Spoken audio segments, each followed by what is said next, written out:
Hello students, once again I welcome you in my class. As you know that its name is Siva Easy English Zone. तो आज की जो video है उसी series में आगे बढ़ते हुए एक्टिव वॉइस पैसिव वॉइस की सीरीज में पहली वीडियो में मैंने उसको इंट्रोड्यूस कराया, क्या रीज़न है कि हम पैसिव वॉइस सेंटेंस लिखते हैं, कब लिखते हैं, इन सभी परिस्थितियों की बातें मैंने पहली वीडियो में कर रखी है। नीचे लिंक है, आप उसे देख सकते हैं।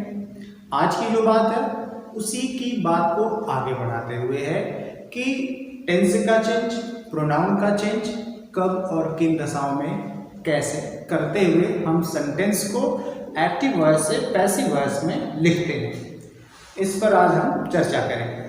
तो हमेशा की तरह एक बार फिर से मैं आपको याद दिला दूं कि आप चैनल पर नए हैं तो सब्सक्राइब कर लीजिए, नोटिफिकेशन बेल ऑन कर लीजिए, शेयर करिए, लाइक करिए, व्यूज दीजिए। आगे बढ़ते हैं। एक्टिव वॉइस पैसिव वॉइस, मैं पहले आपको इस छोटे से चार्ट के बारे में समझा देता हूँ। प्रोनाउन का चार्ट आप पढ़े होंगे, जाने होंगे, इतना समझ आपको आ गई होगी कि सब्जेक्टिव केस और ऑब्जेक्टिव केस।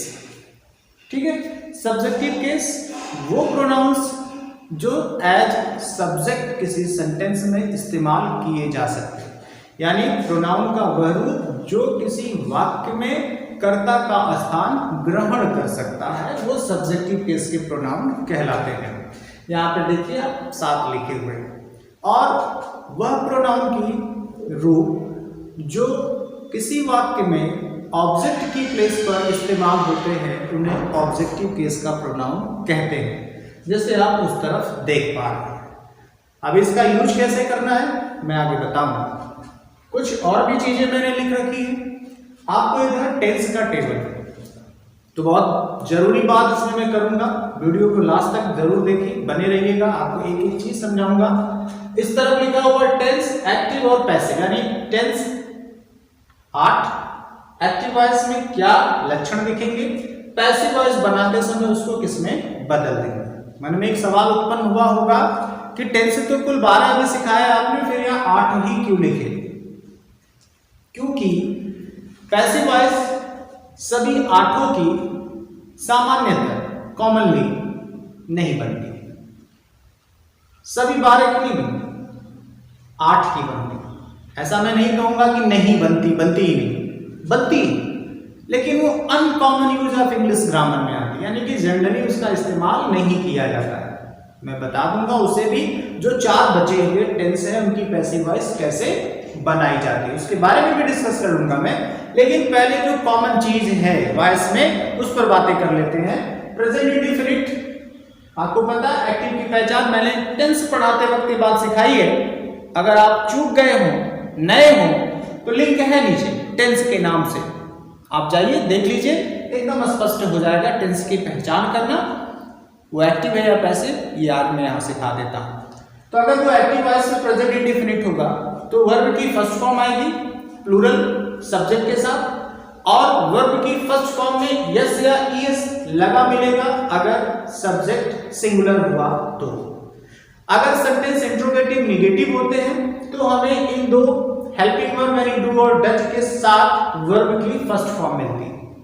अब अगर प्रेजेंट इंडेफिनिट टेंस वाले किसी एक्टिव वॉइस सेंटेंस को अगर पैसिव वॉइस में बदलते हैं तो इन हेल्पिंग वर्ब्स की जगह है तब भी, नहीं है तब भी, सब्जेक्ट के हिसाब से, यानी सब्जेक्ट सिंगुलर होगा तो इज लगा देंगे, प्लूरल होगा तो आर लगा देंगे, और सब्जेक्ट के रूप में अगर आई आया हुआ होगा तो हम एम लगा करके वर्ब की थर्ड फॉर्म लगा देंगे। ठीक है, एक चीज कॉमनली आप देख पा रहे होंगे कि पैसिव वॉइस में जितनी भी वर्ब की थर्ड फॉर्म, यानी ये मेन वर्ब है, एक्शन वर्ब, सबको हमेशा थर्ड फॉर्म में ही लिखा जाता है। ये पहचान का तरीका है पैसिव वॉइस पहचानने का कि हमेशा पैसिव वॉइस की जो एक्शन वर्ब है यानी मेन वर्ब है वो हमेशा थर्ड फॉर्म में लिखी जाती है। ठीक है, आपको अंतर भी दिख रहा होगा।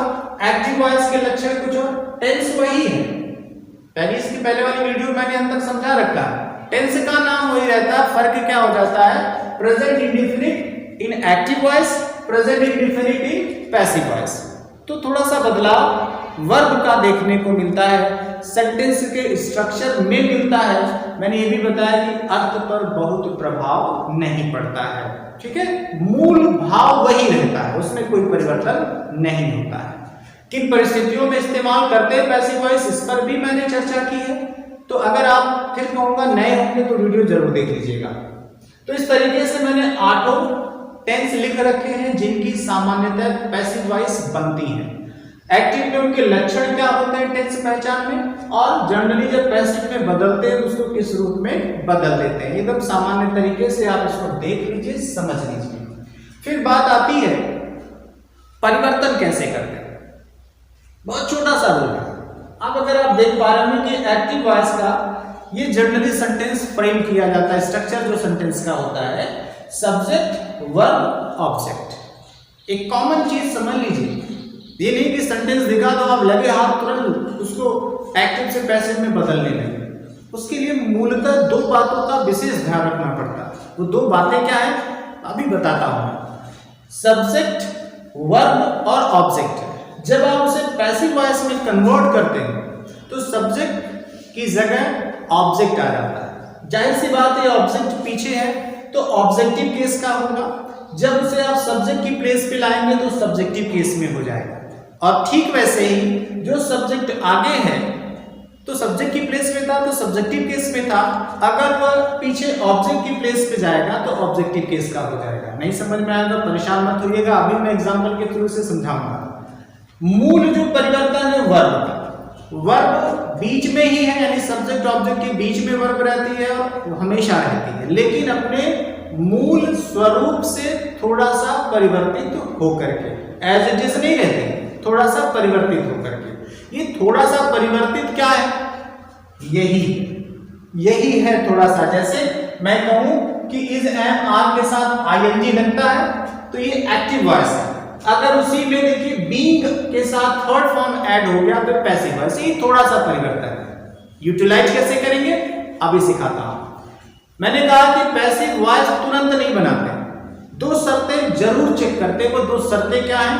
पहले तो आप ये चेक करिए कि जो एक्शन वर्ब यानी सेंटेंस कोई दे दिया गया तो पहले 2 चीजें चेक करिए। पहले तो जाइए ट्रांजिटिव वर्ब है या नहीं, टेंस का मतलब समझिएगा कि जो यहाँ 8 टेंस लिखे गए हैं क्या ये उनमें हेल्पिंग वर्ब मेन वर्ब का संयोजन देखने को मिल रहा है, यानी क्या ये 8 टेंस हैं उसमें?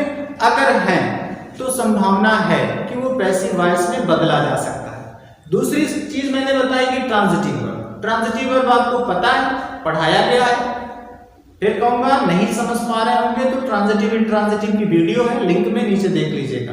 ट्रांजिटिव वर्ब वो वर्ब होती है जिसका अपना एक ऑब्जेक्ट होता है, यानी कि जिस पर क्रिया की गई होती है, यानी कि ऑब्जेक्ट के बिना पैसिव वॉइस नहीं बनेगी। और इन टेंस में अगर सेंटेंस नहीं लिखा है तब भी पैसिव वॉइस नहीं बनेगी। तो ऐसी परिस्थितियां आती हैं, आपको परीक्षा में दे दिया जाता है चेक करने के लिए कि क्या आप इन 2 चीजों से परिचित हैं या नहीं।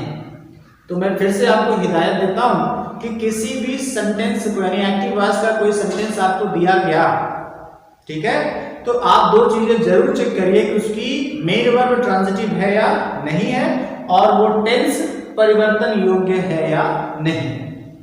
मुझे उम्मीद है कि आप समझ पाए। मैं अब इन सभी जितना कुछ मैंने लिखा है ब्लैक बोर्ड पर आप उसको समझिएगा। हाँ, आपके दिमाग में एक और प्रश्न आ सकता है, कितना लंबा चौड़ा तो आपने लिख दिया, आपको याद होगा, हम कैसे याद करें?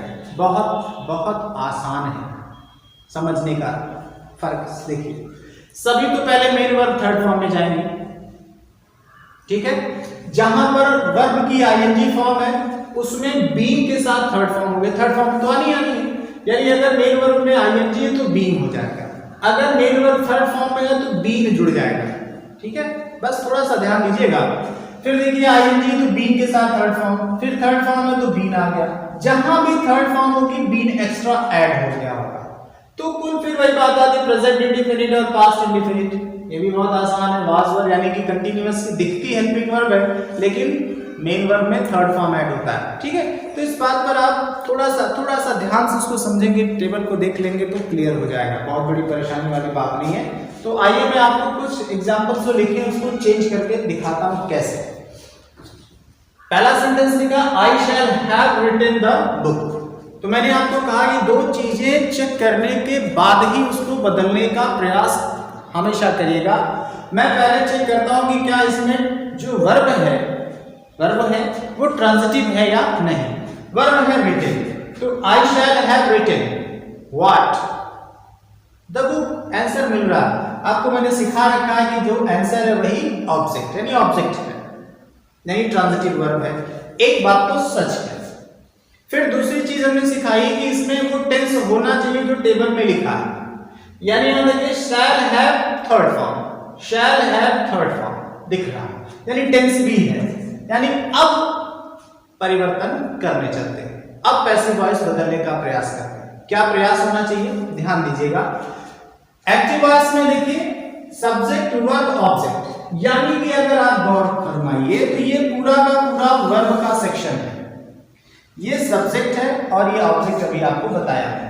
करना क्या होगा, पैसिव वॉइस में ऑब्जेक्ट पहले, तो आप यहां पर द बुक है क्योंकि ये प्रोनाउन नहीं है, नाउन है। नाउन होता तो उस प्रोनाउन टेबल की आवश्यकता हमको नहीं पड़ेगी, ठीक है। जब यहाँ प्रोनाउन होगा तब उसका यूज में सिखाऊंगा। यहाँ नाउन है तो कोई दिक्कत नहीं, आप यहाँ लिखेंगे ऑब्जेक्ट पहले द बुक, ठीक। अब आपको पता होगा कि आई के साथ और बी के साथ शैल लगता है सामान्य दशा में, और बाकी सभी नाउन प्रोनाउन के साथ विल लगता है। तो यहाँ द बुक है, आई या बी तो है नहीं, तो हम क्या लगाएंगे, विल लगाएंगे। आप देखिए यहाँ पर आप जब इसको पैसे मिलाएंगे तो विल के साथ हैव बीन थर्ड फॉर्म, तो हैव बीन और थर्ड फॉर्म ऑलरेडी यहां पर लिखी हुई है, ठीक है, हो गया। अब एक कंजक्शन की जरूरत पड़ती है सब्जेक्ट लिखने से ठीक पहले। ज्यादातर ये बाई होता है, लेकिन हर बार बाई ही होगा ये आवश्यक नहीं है, इस पर भी बात हम करेंगे। और आई देखिए, आई यहां सब्जेक्ट की प्लेस पे है, तो देखिए सब्जेक्टिव केस में है, लेकिन आपको पता है कि सब्जेक्ट कहां ट्रांसफर हो रहा है, पीछे। जब पीछे जाएगा तो ये किसकी प्लेस ले रहा है, ऑब्जेक्ट की। तो इसकी जगह जब बदल रही यानी सब्जेक्ट से ऑब्जेक्ट में जाएगा तो इसकी केस क्या लगेगी, ऑब्जेक्टिव, यानी आई मी हो जाएगा, ठीक। दूसरे सेंटेंस पे आते हैं, ही वॉज टीचिंग मी। अब देखिए टेंस की बात करें तो वॉच के साथ आईएनजी, देखिए यहां पर वॉच के साथ आईएनजी यानी टेंस ओके है। फिर बात कर लेते हैं वर्ब कैसी है, ऑब्जेक्ट दे देंगे यानी जवाब है इसके पास, ही वॉज टीचिंग व्हाट नहीं आ रहा, ही वॉज टीचिंग हूम, किसको, मी, मुझको है, यानी यहां पर ये ऑब्जेक्ट। अब ये ऑब्जेक्ट कहां लाना, देखिए आगे लाना, पैसिव वॉइस में आगे, यानी मी जब आगे आएगा तो सब्जेक्टिव केस में क्या बनेगा, आई, यानी हमें यहां क्या लिखना पड़ेगा, आई। अब इसी वर्ब के बेस पे चलते हैं, आई सिंगुलर नंबर है तो वॉज मिलेगा आपको। जब यहाँ आईएनजी है देखिए उसमें बी जुड़ा हुआ है और इसकी थर्ड फॉर्म लगा देंगे टॉप, फिर वही प्रीपोजिशन बाई और ही, देखिए सब्जेक्टिव केस का पीछे जाएगा तो हिम हो जाएगा, देखिए सब्जेक्टिव केस में है ही, पीछे यानी ऑब्जेक्टिव केस में जाएगा तो हिम, यहां हम लिखेंगे हिम, ठीक। फिर आगे बढ़ते हैं, दे लव मी। फिर टेंस लव वर्ब की फर्स्ट फॉर्म, टेंस ओके है। फिर बात करते हैं object, yes they love whom me, मुझको, ऑब्जेक्ट भी। अब ऑब्जेक्ट है, ये ऑब्जेक्ट पहले आएगा तो आई हो जाएगा, ठीक है। आई के साथ क्या लगता है इन तीनों में से, एंड फिर वर्ब की थर्ड फॉर्म हमेशा लगेगी, बाई लगाएंगे, दे का देम लगाएंगे, ठीक है। अभी ऐसी बहुत सारी दशाएं वॉइस में बनती हैं जब हम बाई की जगह कुछ और प्रीपोजिशंस लगाते हैं। कुछ ऐसी दशाएं आती हैं जब बाई प्लस सब्जेक्ट का विलोपन हो जाता है, उसका यूज ही हमें नहीं करना पड़ता है। तो ऐसी कुछ विशेष दशाओं के लिए हम अगली वीडियो तैयार करेंगे जिसमें आपको बताएंगे कि वो विशेष दशाएं क्या होती है, कैसे टेंस परिवर्तन को और आसान बनाया जा सकता है। इसमें अभी जो मैंने उदाहरण दिए वो सभी असर्टिव सेंटेंसेस थे। मैं इसमें और भी बताऊंगा कि कैसे इंट्रोगेटिव सेंटेंस, किस प्रकार से इंपेरेटिव सेंटेंस का पैसिव वॉइस बनाया जाता है। तो सीरीज काफी लंबी चलेगी, आपको स्टेप बाय स्टेप में एक एक चीजों को समझाऊंगा, बताऊंगा और आसान तरीके आपके सामने लेके आऊंगा, तो आप उसे आसानी से समझ पाएंगे, ठीक है। तो फिर से रिपीट करता हूं, वीडियो को फिर से लाइक शेयर और सब्सक्राइब करिए। Okay, thank you.